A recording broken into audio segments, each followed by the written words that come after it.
Mga kabisnes naming minamahal, makikisuyo po kami. Naglalambing po kami sa inyo. Kung maaari po sana ay pakisuportahan natin Taong Gala. Pakisuportahan po natin Taong Gala. Analisa Reality Vlog. Analisa Reality Vlog. Anime Reactors TV. Anime Reactors TV. Alminda Cariaga Mix Vlog. Alminda Cariaga Mix Vlog. Ma'am Fleurs Channel. Ma'am Fleurs Channel. PLC Katangay Vlog. PLC Katangay Vlog. Kalingap Turak. Kalingap Turak. Alright? Alright. Bira! Business baka samantalahin ko itong pagkakataon na to. Kung po pwede po sana, lalambing ako sa inyo. Supportahan niyo po yung Anime Reactors TV. Solid ka business po yan. Tapos ano po kasi siya, bedridden na po mga ka-business. So sa pamamagitan ng pagbablog, awa ng Diyos nga, na-monetize na siya. Nagkakaroon siya ng kaunting revenue. Kaya maliliit lang kasi yung views niya. Baka pwede po suportahan natin si Anime Reactors TV. Yan. Pero bedridden na po siya. Kaya mapapansin nyo yung at least na mukha niya, pinapakita niya. Cartoon character. Suportahan po natin yan, Anime Reactors TV.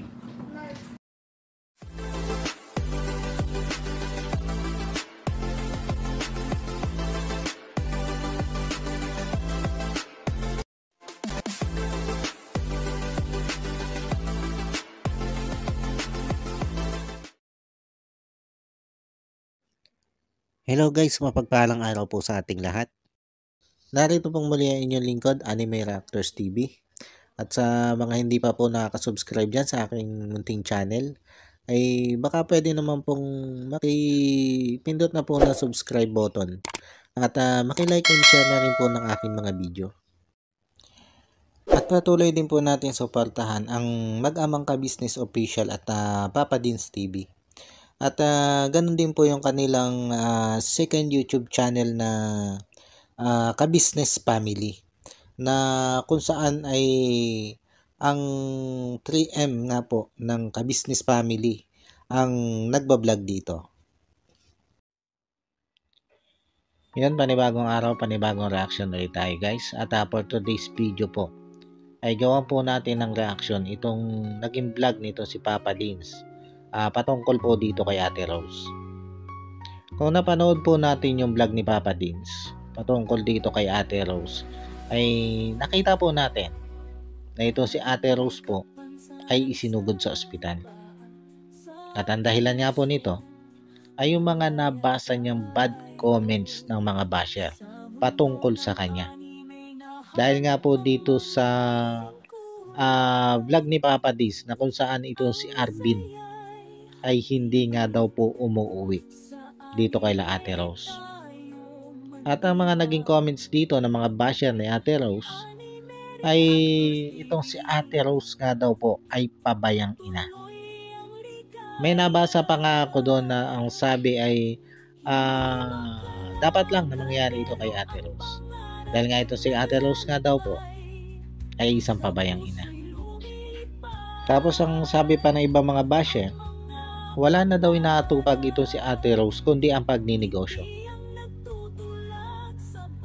At may nagsabi pa rin dito na pag nalulugi daw itong si Ate Rose ay dinadaan na lang sa iyak para magpaawa dito kay Papa Dins.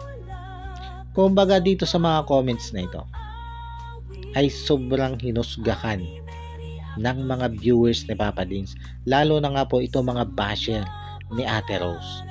Ang pagkatao nitong si Ate Rose, lalong lalo na nga po yung pagiging nanay nitong si Ate Rose, na kung tutuusin naman ay sinasabi niya na pagkakagaling niya dito sa kanyang pwesto sa pagtitinda ay hinahanap niya ito si Arvin, at hindi nga daw siya makatulog kung hindi niya makikita itong si Arvin.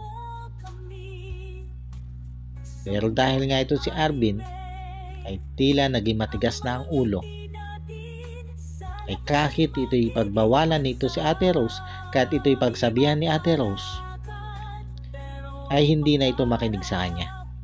Kumbaga, ito si Arvin kasi ay nakakatak ng barkada. At batay din kay Arvin, ay ang dahilan nito ay yung pagkalulong niya sa computer. Kaya ang ginagawa niya para may pang-computer siya, ay nagtatawag siya ng mga pasahero ng jeep o nagtatawag ng jeep. At yung kinikita niya doon ay yun yung iginagastos niya sa pagko-computer. Kumbaga guys, siguro naman hindi lahat ng nangyayari sa isang kabataan ay kasalanan ng isang nanay o ng mga magulang. Dahil aminin natin guys, na may mga kabataan talaga na sobrang titigas ng ulo. Kahit anong pangaral ng mga magulang dyan, ay halos hindi nila sinusunod ang kanilang mga magulang. Katulad halimbawa dito kay Arvin, kung tutuusin, hindi lang si Ate Rose ang nangangaral dito. Dahil nakita naman natin sa vlog ni Papa Dins, na pag ito'y nakakausap ni Papa Dins, ay maging itong si Papa Dins at itong mga kasama ni Papa Dins, ay pinapayuhan ito si Arvin.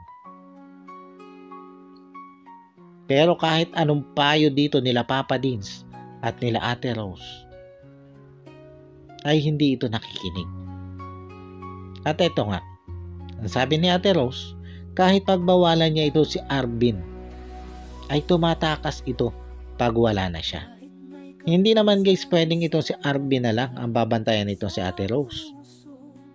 Dahil naghahanap buhay nga ito si Ate Rose eh. Dahil hindi naman po pwedeng iasa lahat ni Ate Rose ang kanilang pang-araw-araw na pangangailangan dito kay Kuya Rodel. Dahil hindi din naman ganun kalaki ang sweldo nito si Kuya Rodel. Kaya pilit siya naghahanap buhay sa pamamagitan nga nitong pagtitinda ng mga merienda o ng kakanin. Dito sa pwestong ipinagmalasakit nga po nito si Ate Jane. At ito si Arvin dati, ito'y malakas na katuwang nito si Ate Rose. Kaya nga lang, nung malulong ito sa computer at napabarkada, ay tila ba nagbago na ito si Arvin. Yung kilala nating Arvin na masipag at responsableng bata, ay naging palabarkada na, adik sa computer, at halos ay hindi na nga umuwi. Na kundi nga daw po susunduin nito si Ate Rose, kung saan man ito nandoon, ay hindi nito naiisip umuwi.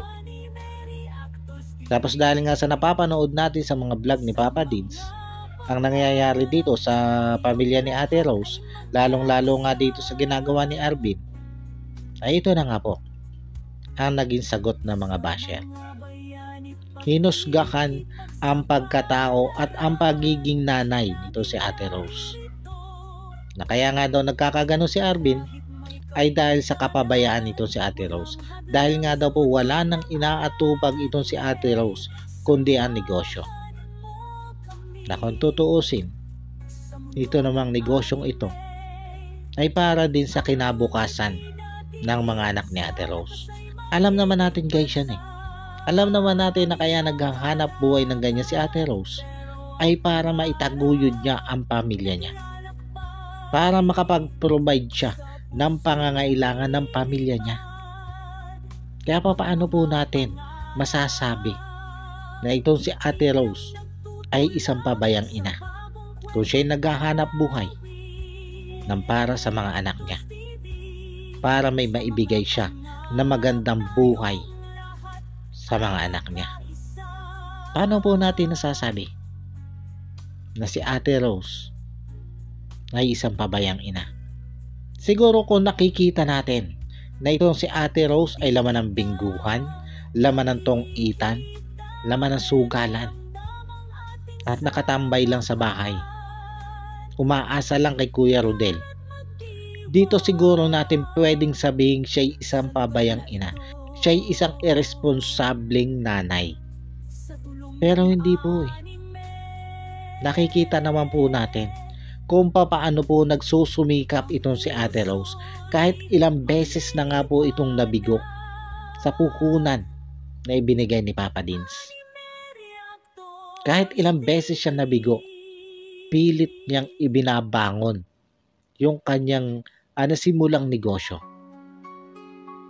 Nakita naman po natin kung gaano kasipag itong si Ate Rose, kung paano ito nagsusumikap. Ngayon, paano natin masasabing ito'y isang irresponsableng magulang? Paano natin masasabi siyang isang irresponsableng nanay? Pabayang nanay. Saan po tayo humuhugot ng ganun salita? At eto nga guys, dahil po doon sa mga komento ng mga basher, yung mga bad comment na ikino-comment nila sa comment section ni Papa Dins, ay sobrang naapektuhan dito si Ate Rose. Syempre pinoproblema pa nito yung kanyang anak na si Arvin, na nung panahon niya ngayon ay gusto na niyang ipablatter. Tapos nadagdagan pa ng samot-saring negatibong komento laban sa kanya. Kaya nung ibukas niya ito kay Papa Dins, ayun, inatake siya. Kaya yun ang naging dahilan kung bakit isinugod nila Papa Dins itong si Ate Rose sa ospital. Pero itong pagkakasugod ni Ate Rose na ito sa ospital, hindi pa rin tumigil dito yung mga basher. At marami ang nagsabing nag-iinarte lang daw itong si Ate Rose. Grabe guys. Ganun na nga yung nakita nating sitwasyon ni Ate Rose. Iko-comment pa natin ng ganyan. Asan po ang puso natin guys? Nasaan po yung puso natin bilang tao?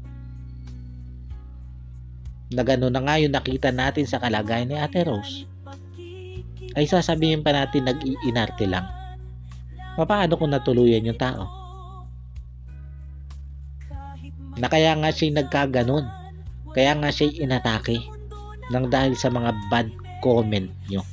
Tapos nung atakihin, nung dalhin sa ospital, ganyan pa rin yung sasabihin nyo. Sasabihin nyo pa rin na nag-iinarte lang itong si Ate Rose para magpaawa kay Papa Dins.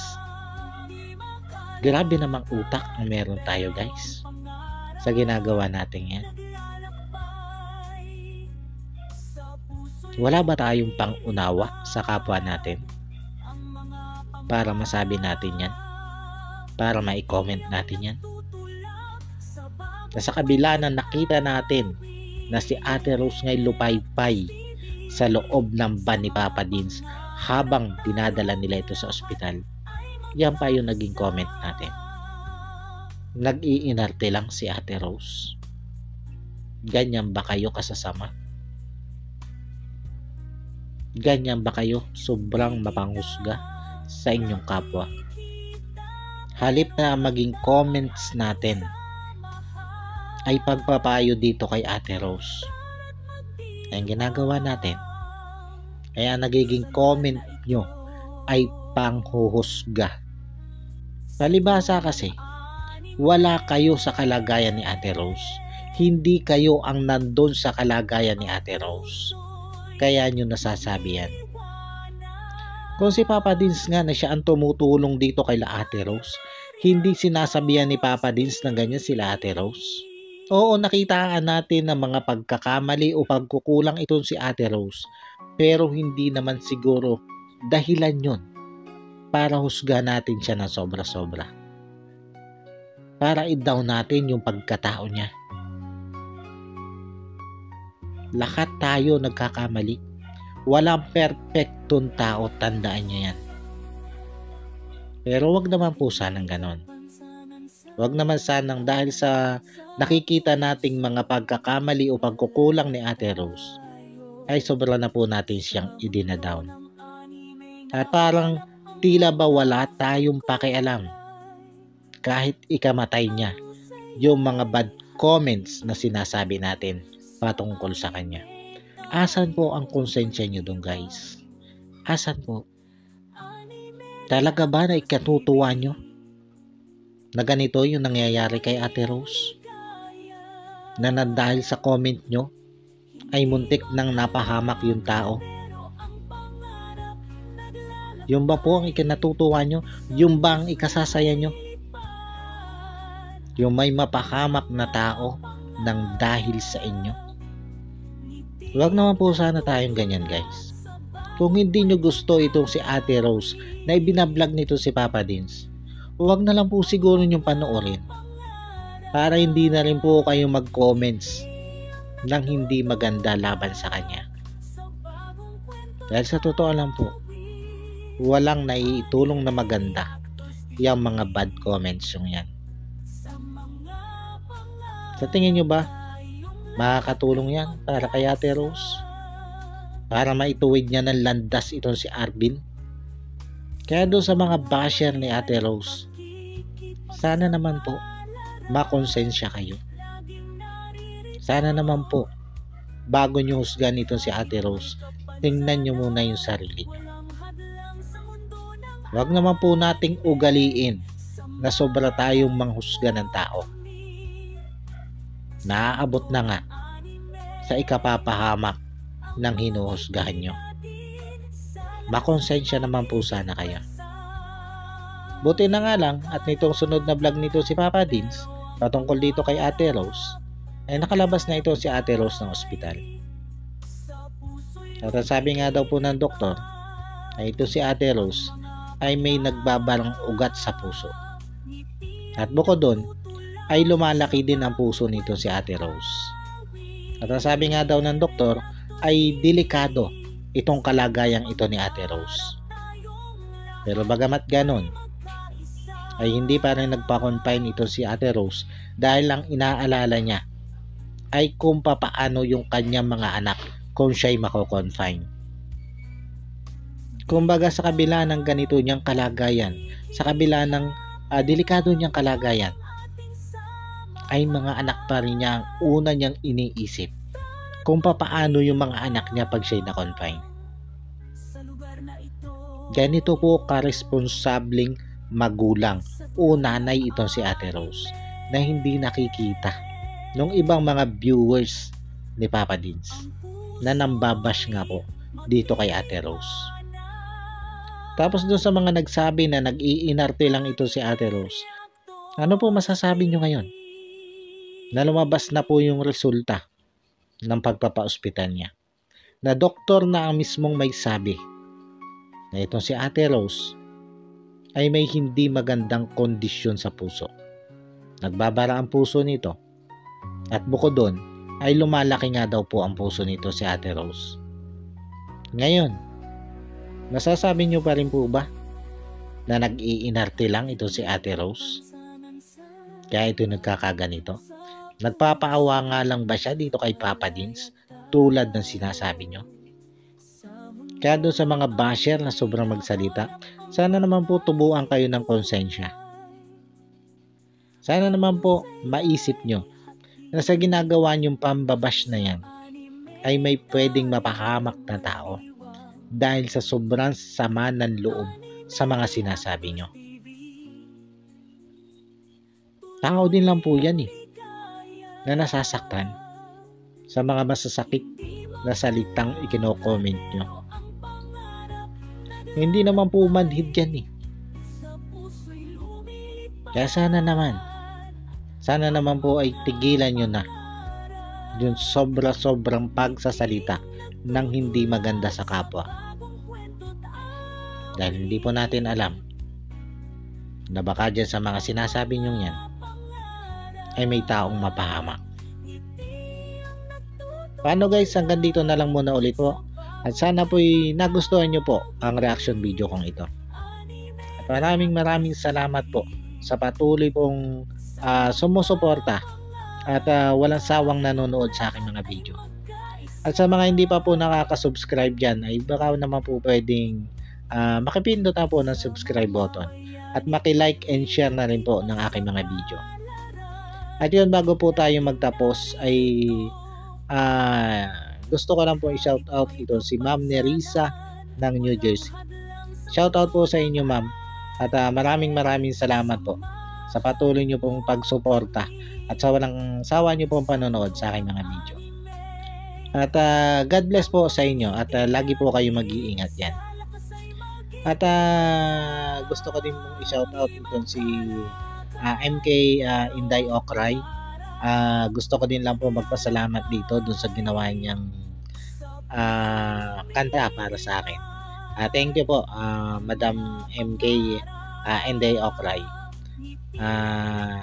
God bless din po sa inyo at ingat po kayo lagi dyan. Anime Reactors, shoutout po. Suportahan natin yan si Anime Reactors TV. Yan, pakisupport po natin.